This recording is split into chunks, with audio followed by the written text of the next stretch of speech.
Hey y'all, so I've talked about in some of my previous videos on competitive analysis about this idea of the vulnerability of market leadership. And I wanted to spend a few minutes today just kind of unpacking that with a few more thoughts. I think it's really important for due diligence teams to understand, especially for SEO focused acquisitions, that just because you're number one in most SERPs or search engine landscapes that you're going after doesn't necessarily mean that you're going to be there forever and that the site that you're looking to acquire has staying power.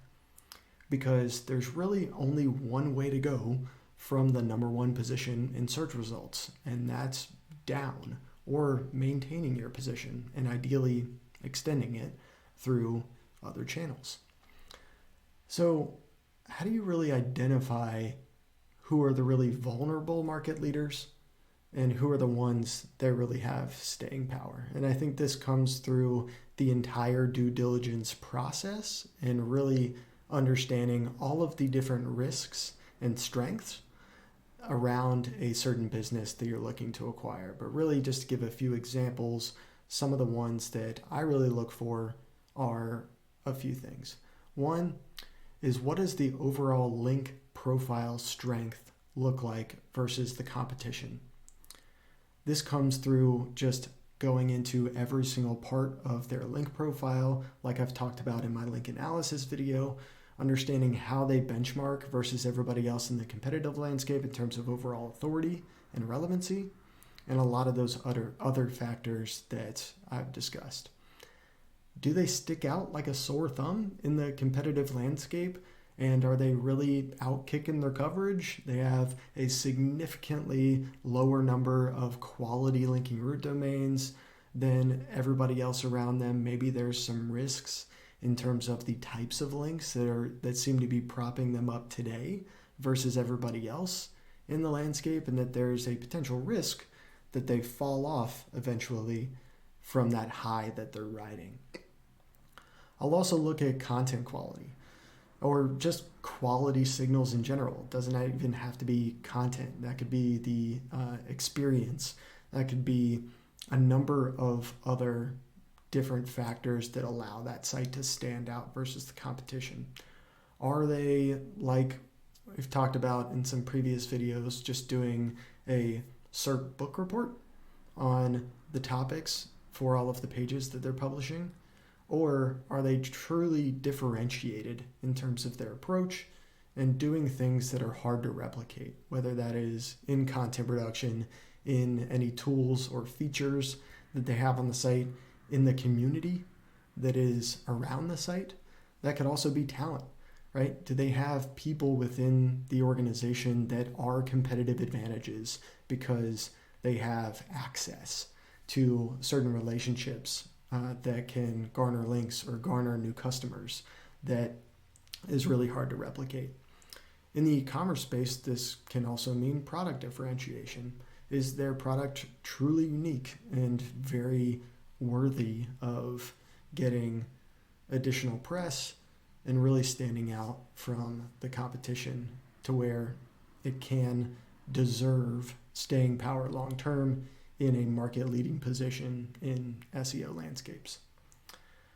This can also come in the form of momentum too.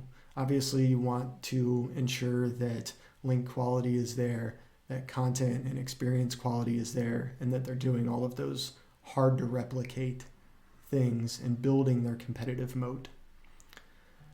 But you can also look at how quickly are they doing those things, and are they extending that momentum versus the competition and widening the gap?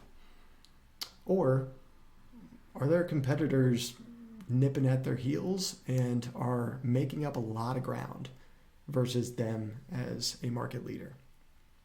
So understanding where they are on that momentum scale, and if you have an ability to meaningfully impact that momentum post-acquisition. So maybe they are stalling out a little bit, but if you have a really strong investment thesis that once you get your hands on the site and bring that team into the fold and plug in your resources, that you can 5, 10, 15x, whatever, the outputs that help widen the gap in terms of quality, in terms of link velocity, and all these other factors that I've covered during the due diligence process?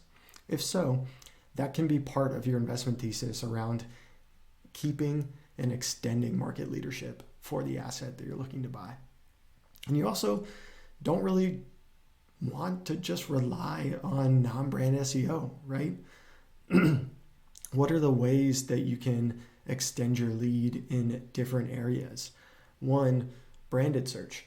Are there ways where you can manufacture, or not necessarily manufacture, but create a lot of branded momentum essentially for folks who are seeking you out for the topics that you're writing about and that your site is about? So that branded search, like take Credit Karma, for example.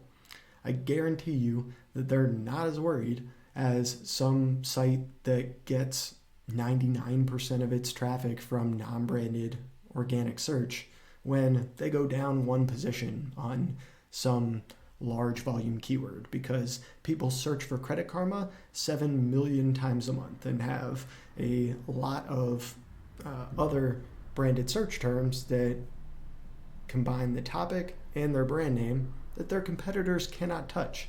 That is part of their competitive moat that is impossible for anybody else in the landscape to get at. So how do you grow that? Does the site that you're looking to acquire have a lot of that? And is there a way for you to potentially extend that lead? And not just branded search, but are there ways for you to continue to grow, or is there a big competitive moat already in referral traffic, social communities, other ways that your customers and your readers are re-engaging with the brand that again builds that competitive moat and can help you diversify risk away from just non-branded search, lessen the vulnerability of your market leadership if you are considering purchasing a site that is in that type of position, and also extending it because you're building the brand, doing things that can help you continue to be differentiated, build that gap from the competition, and really cement yourself as the lead dog in any landscape. So I'll have some other videos with some specific examples of what I think competitive differentiation looks like across a variety of different areas of the business, whether that's content quality, links, talent, other things like that, and some other videos as well just around competitive and market analysis.